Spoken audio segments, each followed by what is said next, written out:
Morning student, standard 12th English medium subject BA chapter number 5। आज का हमारा question है ट्रेनिंग एंड डेवलपमेंट। आज हम जो बात करेंगे वो ट्रेनिंग के बारे में होगा।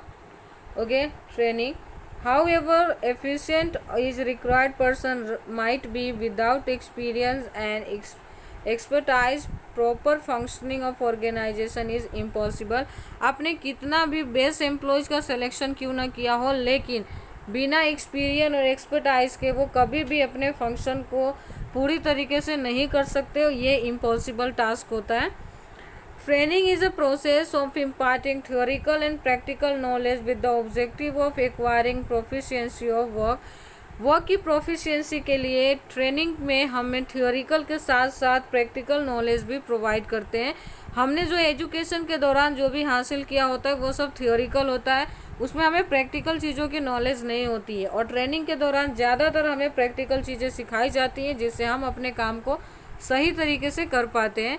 Training is not temporary but continuous process. ऐसा नहीं है कि ट्रेनिंग आज हमने प्रोवाइड की और नेक्स्ट ईयर हमने बंद कर दिया, ऐसा बिल्कुल नहीं है। ये कंटिन्यूअस चलने वाली प्रोसेस है, क्योंकि काम का नेचर हमेशा चेंज होता रहता है। तो उस नेचर के अकॉर्डिंग आपको अपने एम्प्लॉयज़ को ट्रेनिंग प्रोवाइड करनी रहती है। To increase knowledge, ability and proficiency of employees, the organization arrange training program.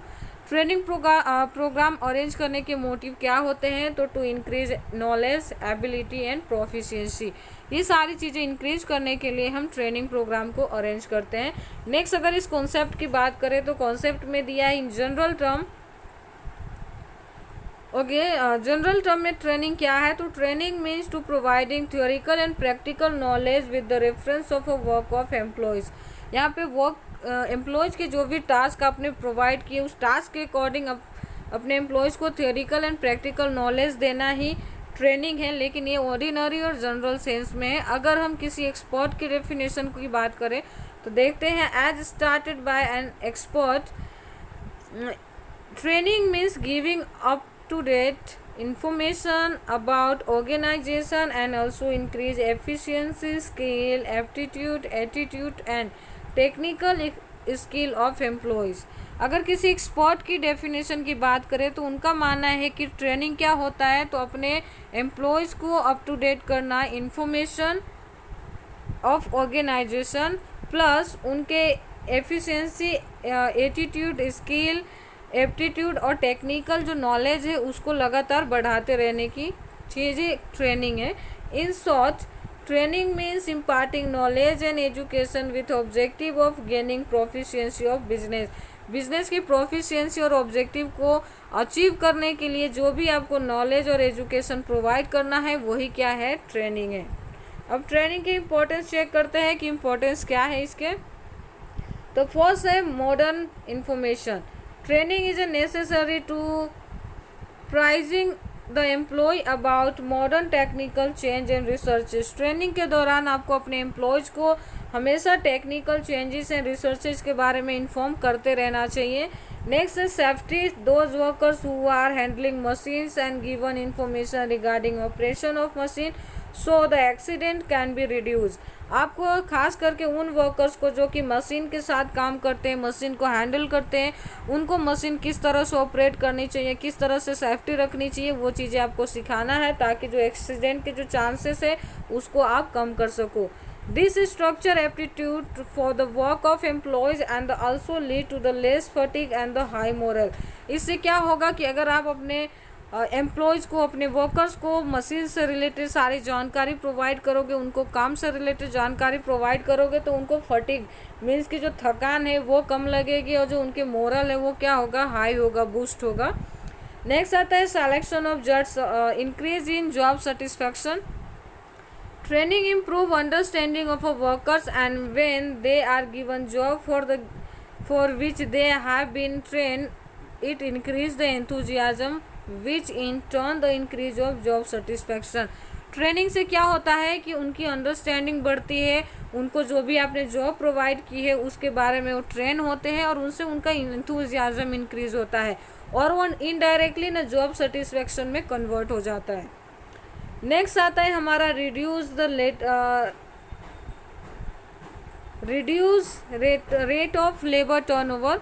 आपको पता है मैंने पिछले लेक्चर में भी आपको कहा था कि लेबर टर्नओवर रेट हमेशा लो होना चाहिए, क्योंकि अगर एक साल में बार बार एम्प्लॉयज़ आपके चेंज हो रहे हैं, इसका मतलब क्या है कि जितने भी न्यू एम्प्लॉयज़ आएंगे उनको आपको बार बार ट्रेनिंग प्रोवाइड करनी पड़ेगी। और ट्रेनिंग एक एक्सपेंसिव प्रोसीजर है जो काफ़ी टाइम भी लेता है और काफ़ी खर्च भी होते हैं। तो अगर आप ये चीज़ें नहीं चाहते हो तो आप अपने एम्प्लॉयज़ को इस तरह से ट्रीट करो कि वो लॉन्ग टर्म तक आपके फर्म में बने रहें, और जिससे जो लेबर टर्नओवर रेट है उसको हम रिड्यूस कर पाएँ। Training increase the knowledge, skill and efficiency of the worker which turn to increase और improve the chances of promotion and income. क्या होगा, ट्रेनिंग के दौरान उनके नॉलेज, एफिशिएंसी एंड स्किल बढ़ेंगे, जिससे उनके जो काम करने के जो कैपेसिटी है वो इंक्रीज होगी और उससे उनको प्रमोशन एंड इनकम इंक्रीज करके मिलेंगे। Since it make them more efficient they not think changing their job which in turn decrease the rate of labour turnover. अगर किसी को कहीं से जॉब सेटिस्फैक्शन मिलता है, उसके नीड्स फुलफिल होते हैं, तो सिंपल सी बात है उसको जॉब छोड़ने की या जॉब चेंज करने की कोई ज़रूरत नहीं है। और ये इनडायरेक्टली किस में कम हो जाएगा, तो डिक्रीज हो जाएगा क्या, लेबर टर्नओवर रेट। अगर नेक्स्ट पॉइंट की बात करें तो हमारा नेक्स्ट पॉइंट है increase in a profit. Training increase production productivity thereby reduce cost of production and increase profit. आपको पता है कि जितना ज़्यादा प्रोडक्शन होगा, जो प्रोडक्शन कॉस्ट है पर यूनिट का वो रिड्यूस होता जाएगा, ठीक है, क्योंकि फिक्स कॉस्ट तो उतना ही रहने वाला है, सिर्फ वेरिएबल चेंज होगा। तो वेरिएबल चेंजेस के बहुत ज़्यादा प्रोडक्शन पे असर नहीं होता है, फिक्स कॉस्ट ज़्यादा एक्सपेंसिव होते हैं। तो अगर आप 1 यूनिट इंट्रोड्यूस करो या प्रोड्यूस करो, उतना ही फिक्स असेट्स लगने वाले हैं जितना कि आप 100 करने जाओ।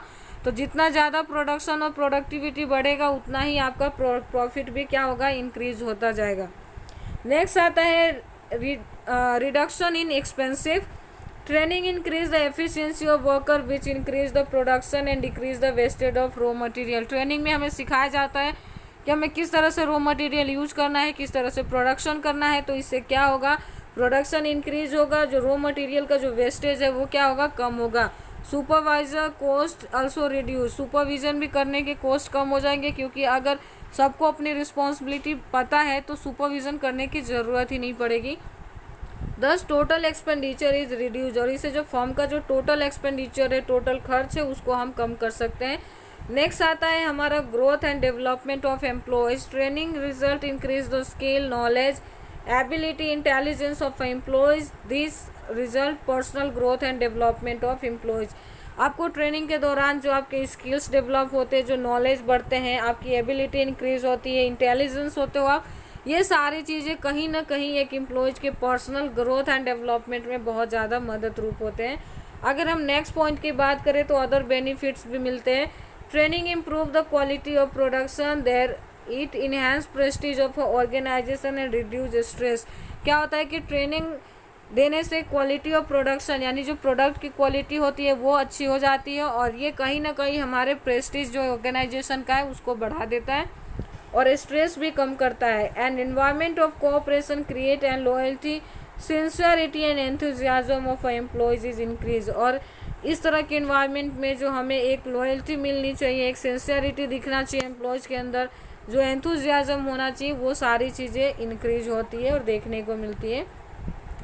A separate training department has to be maintained for training, and special officers has to be appointed by big enterprise to provide training of new employees। जितने भी बिग इंटरप्राइज जो ह्यूज अमाउंट में प्रोडक्शन करते हैं या जिनके एक से ज़्यादा ब्रांचेस हैं, इस तरह के जो डिपार्टमेंट्स होते हैं, जो एंटरप्राइजेस और ऑर्गेनाइजेशन होता है, वो ट्रेनिंग के लिए अलग से डिपार्टमेंट अरेंज करते हैं और वेल ट्रेन पर्सन्स और ऑफिसर्स को अपॉइंट करते हैं ट्रेनिंग प्रोवाइड करने के लिए न्यू एम्प्लॉयज़ को। रॉ मटेरियल में be wasted and stipend has to be paid to the training. यहाँ पे क्या होता है कि रॉ मटेरियल सिखाने में वेस्ट होता है और स्टाइपेंड भी आपको देने पड़ते हैं आपको ट्रेनी को। लेकिन यहाँ पे अगर बात करें, training is expensive but its benefits outweigh of expenses incurred. Training एक एक्सपेंसिव प्रोसीजर है, पर अगर ट्रेनिंग से जो मिलने वाले जो फ़ायदे हैं वो एक्सपेंसेस के कंपैरिजन में कहीं ज़्यादा है।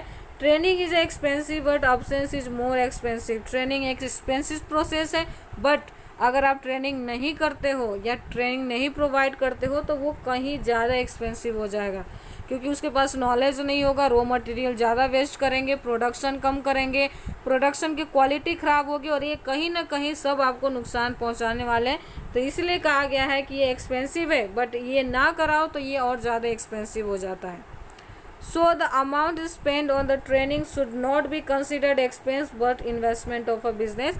इसलिए ट्रेनिंग के ऊपर की गई एक्सपेंस को एक्सपेंस न मान के हमें इन्वेस्टमेंट मानना चाहिए, क्योंकि इससे हमें फ्यूचर में बेनिफिट मिलने वाले होते हैं। Thank you. आज का लेक्चर यहीं फिनिश करते हैं।